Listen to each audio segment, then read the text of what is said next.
வணக்கம், welcome to சாத்விஷ் world. நம்ம இன்றைக்கி எங்கே இருக்கோம் அப்படின்னா, திருவள்ளூர் மாவட்டம் கலெக்டர் ஆஃபீஸ்க்கு பக்கத்தில் இருக்க ஸ்ரீ பொம்மியம்மாள் சமேத முத்தீஸ்வர் ஆலயத்தில் தான் நம்ம இப்போ இருக்கோம். இங்கே என்ன விசேஷம் அப்படின்னா, பிரதோஷம் தான் இன்றைக்கி. நம்ம அந்த வீடியோ தான் பார்க்க போகிறோம். நந்தி தேவரோட அபிஷேகத்தை பார்ட் 1ஆகவும் சிவபெருமான் அபிஷேகத்தை பார்ட் 2ஆகவும் நான் ஏற்கனவே அப்லோட் பண்ணியிருக்கேன். லிங்க் டிஸ்கிரிப்ஷன் பாக்ஸில் வைக்கிறேன், வேணுன்றவங்க செக் பண்ணிக்கோங்க. வீடியோவில் நம்ம என்ன இப்போ பார்க்க போகிறோம் அப்படின்னா, சாமியோட ஊர்வலம் தான் நம்ம இந்த வீடியோவில் பார்க்க போகிறோம். நந்தி தேவர் அபிஷேகம் முடிஞ்சிட்டு சிவபெருமான் அபிஷேகமும் நடந்ததுக்கப்புறம் சுவாமியை பல்லக்கில் வாகனத்தில் ஊர்வலம், சாமி கோவிலில் ஊர்வலம் அழைச்சிட்டு வருவாங்க. அதை தான் நம்ம இந்த வீடியோவில் பார்க்க போகிறோம். நான் முடிஞ்ச வரைக்கும் ஃபுல் வீடியோ கவர் பண்ணியிருக்கேன், ஸ்கிப் பண்ணாமல் பாருங்கள். யாரால் கோவிலுக்கு இந்த தரிசனம் பார்க்க முடியாதவங்க நிறைய பேர் இருப்பீங்க. ஆனால் இந்த வீடியோ மூலமாக கண்டிப்பாக உங்களுக்கு நேர்லேயே போய் அந்த சாமியை பார்க்குற அந்த பாக்கியம் கிடைக்கும்ன்றதை நான் நம்புகிறேன். இந்த கோவிலில் இன்னும் ஒரு சிறப்பு என்னென்னா, வர அக்டோபர் 21 கும்பாபிஷேகம் நடக்க இருக்குது. அதற்குண்டான திருப்பணி தான் இப்போது நடந்துட்டுருக்கு. நீங்கள் முடிஞ்சவங்க நேரில் இந்த கோவிலுக்கு சுவாமியோட தரிசனத்தை பார்த்து கண்டிப்பாக அவரோட அருளை பெற்றுக்கோங்க. சிவபெருமான் அருள் எல்லாருக்குமே கிடைக்கட்டும். எல்லாருமே நல்லா இருப்போம். ஓம் நம சிவாய, ஓம் நம சிவாய, ஓம் நம சிவாய, ஓம் சிவாய நமக, ஓம் சிவாய நமக, ஓம் சிவாய நமக. இப்போ நீங்கள் பார்க்குறது சாமியோட அலங்காரம் தான் பார்த்துட்ருக்கீங்க. சாமி ஊர்வலத்துக்கு ரெடி ஆகிட்டுருக்காரு. நிஜமாகவே ரொம்ப அழகாக அலங்காரம் பண்ணிகிட்டு இருந்தாங்க. சாமியை அந்த வாகனத்தில் பார்க்கும் போது எனக்கே ரொம்ப பிரமிப்பாக இருந்தது. ரொம்பவே அழகாக இருந்தது. இதை நேரில் நான் பார்க்கும் போது வீடியோலையும் முடிஞ்ச வரைக்கும் நான் அந்த ஒரிஜினாலிட்டியை கவர் பண்ணியிருக்கேன். கண்டிப்பாக நீங்கள் இந்த வீடியோவை என்ஜாய் பண்ணுறீங்கன்னு நம்புகிறேன். பார்த்து என்ஜாய் பண்ணுங்கள்.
பிரம்மாண்டமான அபிஷேகம் எல்லாரும் கண்டு ரசிச்சிருப்பீங்கன்னு நினைக்கிறேன்.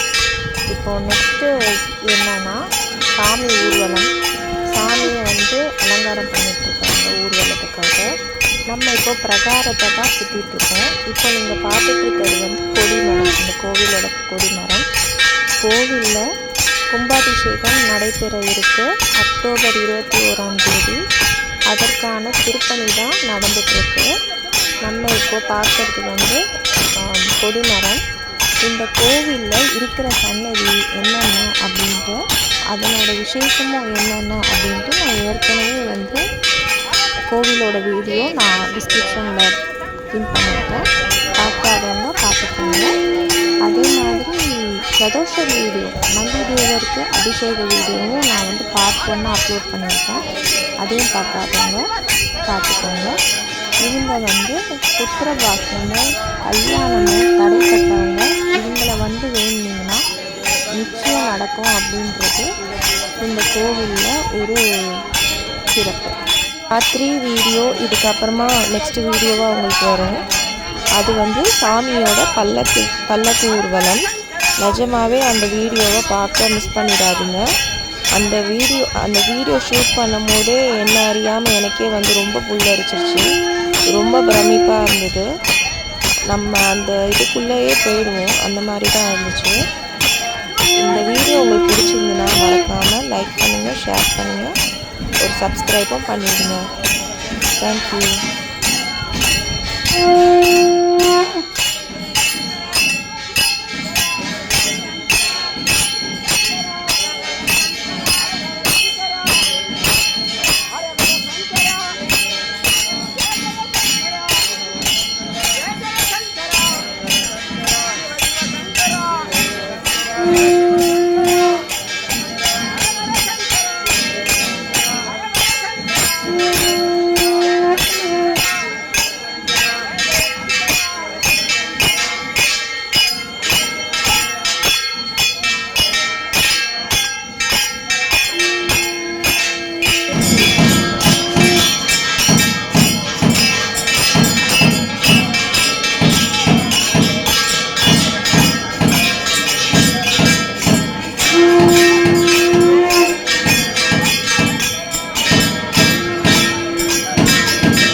எல்லாரும் இந்த வீடியோவை ஃபுல்லாக பார்த்துருப்பீங்கன்னு நம்புகிறேன். இந்த வீடியோ உங்களுக்கு பிடிச்சிருந்ததுன்னா லைக் பண்ணுங்கள், ஷேர் பண்ணுங்கள், மறக்காமல் சப்ஸ்கிரைப் பண்ணுங்கள். அன்னதானமும் தந்தாங்க. அந்த தரிசனமும் ரொம்ப அருமையாக இருந்துச்சு. அன்னதான பிரசாதமும் கிடச்சிது. ரொம்பவே சந்தோஷமாக இருந்துச்சு. மன நிறைவோடு வீட்டுக்கு நான் கிளம்புறேன். நீங்களும் இந்த வீடியோ பார்த்து என்ஜாய் பண்ணியிருப்பீங்கன்னு நினைக்கிறேன். இவர் தான் உருவ வடிவில் இருக்கிற மூர்த்தீஸ்வரர். சிவன் உருவ வடிவில் இருக்கிறது இந்த கோவிலில் தான். நன்றி, வணக்கம்.